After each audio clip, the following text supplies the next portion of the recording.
செவிக்குணவு சொந்தங்களுக்கு அன்பு வணக்கம். இன்னைக்கு நம்ம பழைய கனமான பிளாஸ்டிக் ஷீட்டை வச்சு அழகான செடி வளர்க்குற க்ரோ பேக் எப்படி தயாரிக்கிறதுன்னு பார்க்கலாம்.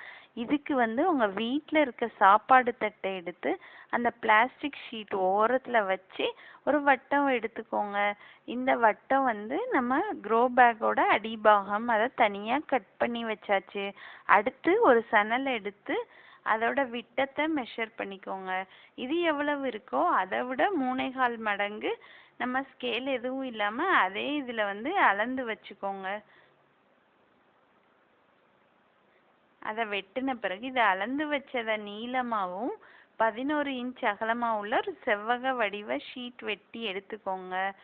இதை நல்ல பக்கத்தை உள்ள வச்சுட்டு உள் பக்கத்தை வெளியே திருப்பி அந்த 11 இன்ச் அகலத்தில் உள்ள பக்கத்தை நம்ம தைக்க போகிறோம். இதுக்கு நான் சணல் எடுத்திருக்கேன். இது சணலில் தைச்சி நம்ம நேர்கோட்டு தையல்னால ரெண்டையும் தைக்க போகிறோம், ரெண்டு பக்கத்தையும் சேர்த்து.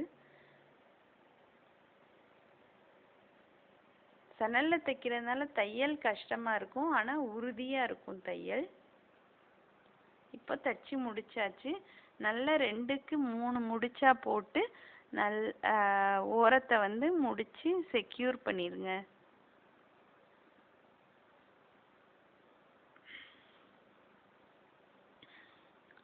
இப்போ நம்ம உயர தையல் முடிச்சாச்சு. அடுத்து க்ரோ பேக்கோட மேல் பகுதி பார்த்தோன்னா இது ஒரு விளம்பர பையினால ஆல்ரெடி அது ஓரம் பிரிண்டட் இது வந்திருக்கு, அதனால நான் மடித்து தைக்கல. அப்படி இல்லைன்னா நீங்கள் கண்டிப்பாக மடித்து தைக்கணும். அடுத்து செடி வைக்கிறதுக்கு அடிபாகம் ரொம்ப முக்கியம். அதனால இப்போ நம்ம வெட்டின அடிபாகத்தை இந்த இதோட நம்ம சேர்த்து தைக்க போகிறோம். சணல் தான் இதுக்கும் யூஸ் பண்ணணும். ஓரத்தை எல்லாத்தையும் சேர்த்து தைக்கிறதுனால நான் சாய்வு தையல் யூஸ் பண்ண போகிறேன். இந்த மாதிரி க்ரோ பேக் நம்ம வீட்டிலே தயாரிக்கிறதுனால க்ரோ பேக்கை 90 ரூபா 200 ரூபான்னு வாங்குகிற செலவும் நம்மளுக்கு மிச்சம். நீங்கள் இப்போ தான் புதுசாக கார்டனிங்லாம் ட்ரை பண்ண போகிறீங்கன்னா நீங்கள் இந்த மாதிரி ட்ரை பண்ணிங்கன்னா உங்களுக்கு காசு ரொம்ப அதிகமாக செலவாகாது.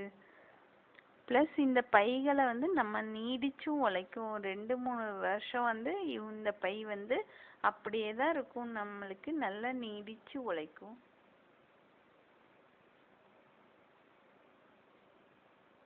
இப்போ சாய்வு தையல் பார்த்தீங்கன்னா இந்த மாதிரி இருக்கும், நல்லா திக்காக இருக்கும் சணலில் பண்ணுறதுனால. இப்போ நான் அடிப்பகுதியும் முடித்து உயரப்பகுதியும் முடித்து ரெண்டும் முடிச்சாச்சு. இப்போ நம்ம பையை திருப்ப போகிறோம். உள்பக்கத்தை வெளியில் திருப்புங்க. இப்போ திருப்பியாச்சு. நம்ம செடி வளர்க்குறக்குரிய க்ரோ பேக் ரெடி ஆயிடுச்சு. அடியில் மறக்காமல் 2 ஓட்டை போட்டுக்கோங்க ஃப்ரெண்ட்ஸ். இப்போது நம்ம பைசா செலவு இல்லாமல் பழசுலேருந்து ரீசைக்கிள் பண்ண க்ரோ பேக் நம்மளுக்கு தயாராகிருச்சு. இப்போ நாங்கள் தக்காளி செடி போடுறதுக்காண்டி அதில் மண் நிரப்பி வச்சுருக்கேன், அதையும் உங்களுக்கு காமிக்கிறேன் ஃப்ரெண்ட்ஸ். செவிக்குணவு வீடியோக்கள் உங்களுக்கு பிடிச்சிருக்கா கண்டிப்பாக லைக் பண்ணுங்கள். அப்படியே பக்கத்தில் இருக்க சப்ஸ்கிரைப் பட்டனையும் அழுத்தி பெல் ஐக்கானையும் அழுத்திட்டிங்கன்னா எங்கள் வீடியோக்கள் உங்களை உடனடியாக சேரும். தேங்க்யூ ஃபார் வாட்சிங்.